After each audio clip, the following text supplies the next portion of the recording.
Bom dia, vamos lá para a nossa aula de empreendedorismo? Na nossa aula de empreendedorismo nós vamos dar continuidade sobre aquele artista Piet Mondrian. Pronto, vamos lá? Na aula passada nós falamos um pouco sobre a biografia dele. O que é biografia, tia? Nós falamos sobre a vida dele, onde ele nasceu, o que ele fazia, não é? Então nós iniciamos na última aula na página 51. Com uma obra dele, né? Inclusive a tia exibiu uma para vocês e exibiu as cores que ele mais utiliza, não é? E as formas, a maneira que ele cria as suas obras de arte.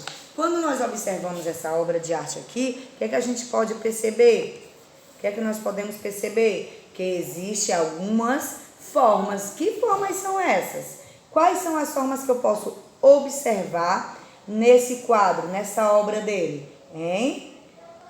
Lembra aí, enquanto vocês estão aí visualizando para me responderem, eu vou falar novamente sobre esse artista.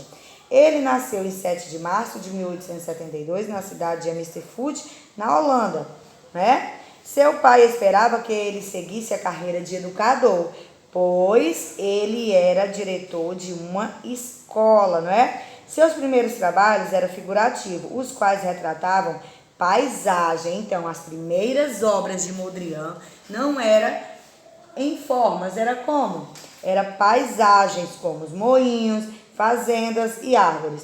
Dentre os artistas que o influenciaram nesse período estão Vicente Van Gogh. Então, ele inspirava-se nesse artista. Todos nós temos uma inspiração, né? O que é inspiração, tia? Todos nós temos uma pessoa no qual nos espelhamos.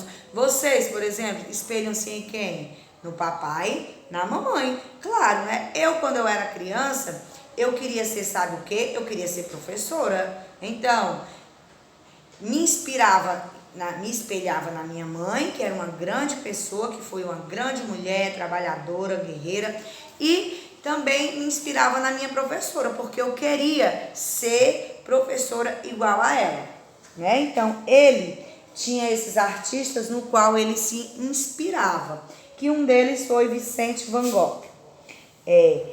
Dentre os artistas, aí envolve-se com a teosofia em 1908, passando a estudar conceitos místicos budistas e de outras ordens, os quais revelavam-se nas suas pinturas. Ele gostava sempre de pôr nas suas pinturas o que ele estudava, o que ele visava, as coisas que ele se identificava. Mudou-se para Paris, na França, 3 anos depois, envolvendo interesse pelo cubismo. Pronto, o que é o cubismo? Quando nós falamos de cubismo, de cubo, cubismo lembra o quê? Cubo. E cubo lembra o quê?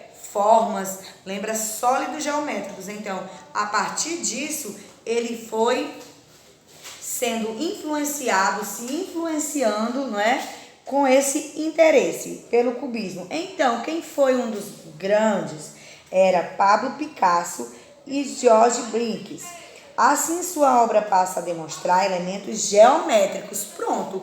Quando ele baseou-se, quando ele interessou-se por esses outros artistas, as pinturas dele, as obras dele ficou diferente. Ele introduziu as formas e os sólidos geométricos iguais. Ele fez nessa grande obra que a tia exibiu para vocês, né? O artista retoma o seu país natal na Holanda nos anos da Primeira Guerra Mundial, 1914 a 1918. Lá relaciona-se com outros artistas como Theo Van, sendo que em 1917 cria o movimento de estilo, com tradução em português para o estilo. Então, ele estava criando um estilo diferente de artes, né? Ele foi se aperfeiçoando, ele foi inspirando-se em outros artistas para criar o seu. Então, nesse movimento acreditava-se em uma arte limpa e objetiva, que utilizava traços e cores nítidas, essas cores vivas, essas cores que, podem chocar. Observem aqui a farda da tia, na nossa farda, que cor é? O preto. Mas o que é que chama a atenção aqui na minha farda? É o quê? É esse amarelo misturado com laranja, né? Porque ele, uma cor nítida que foi jogada em outra. O preto é uma cor escura. Então, o que foi que abriu aqui na minha farda?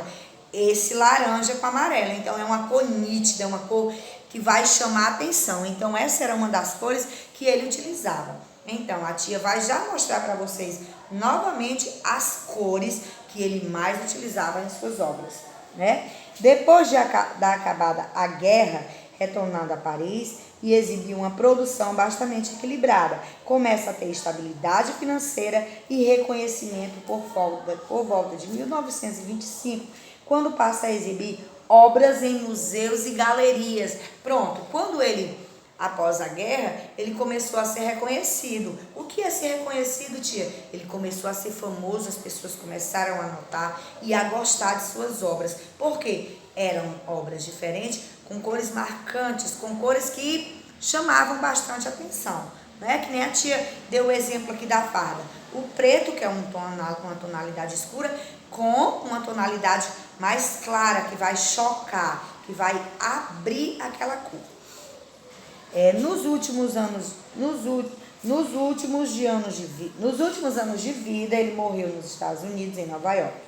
Assim, a vida cultural e dinâmica da cidade influencia sua pintura por ele. Então, né, vamos observar. No início, quando a tia começou a explicar sobre a vida de Mondrian, a tia pediu para que vocês observassem a imagem. Pronto.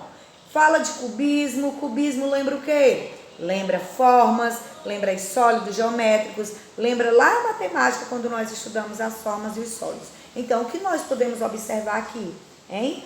Olha, vejam bem, nós podemos ver que tem um quadrado maior, é uma forma geométrica. Dentro desse quadrado maior, tem outras formas. Quais são?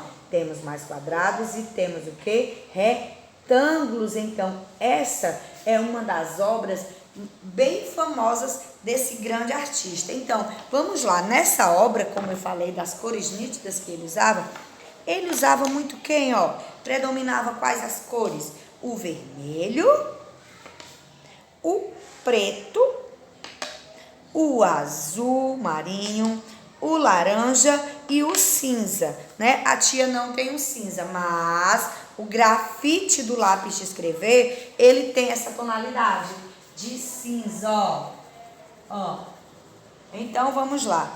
Quando ele fez essas obras, né, relacionadas, associando ao cubismo, foi uma coisa diferente. Então, o que o tornou mais diferente naquela época? As cores nítidas, que você já via de longe, as formas, um quadro diferente. Ele saiu dos paisagismos, das obras que ele fazia antes, que eram paisagens, para o cubismo, que ele viu que eram coisas que chamavam mais atenção. Então, qual predominava? Vejam, ó, o vermelho,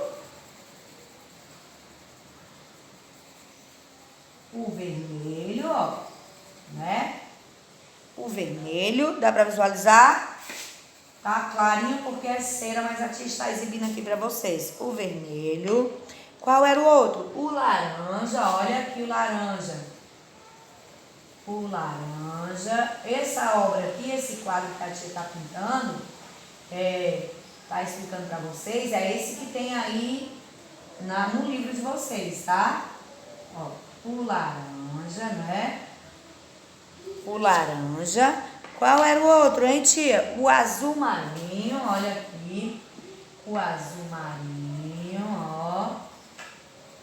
O azul. O azul, não é? E o preto, também ele utilizou o preto, ó. Preto. O preto.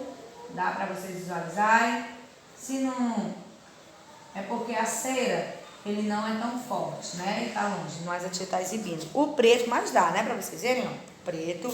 E, por fim, quais são as cores que mais predominam nesse quadro? O cinza, tia, ó. Então, o cinza a tia vai pintar de lápis de escrever, porque o grafite do lápis de escrever, ele tem essa tonalidade. Mas tem alguns lápis de cor, algumas caixas de lápis de cores, que vem o cinza, é porque a tia não tem o cinza, ó. Mas o grafite do lápis, ele tem essa tonalidade de cinza, tá certo? Ó. Então, essa obra que a tia está exibindo, está fazendo para vocês, é uma das obras mais famosas de Mondrian. Então, essa obra, né, é o quê? O cubismo. Pronto, dá para visualizar? Pronto, utilizamos as cores que ele usou, o vermelho, o cinza que a tia utilizou, o grafite do lápis de escrever, o azul marinho, o laranja e o preto. São as cores nítidas, as cores que, ó, ao olhar de longe, nós já podemos observá-la. Tudo bem? Então, para finalizar, vocês irão criar uma obra de vocês relacionada com esse artista, o cubismo. Vocês vão fazer uma obra de vocês na página 53, utilizando formas geométricas, né? O cubismo e utilizando essas cores que a tia acabou de exibir, tá bom? Então, presta bem atenção, assiste a aula, bem legal. Qualquer dúvida, chama a tia lá no grupo. Não esquece, atividade. A arte de vocês relacionada com o cubismo e utilizando as cores que Mondrian mais utilizava, tá bom? Beijo!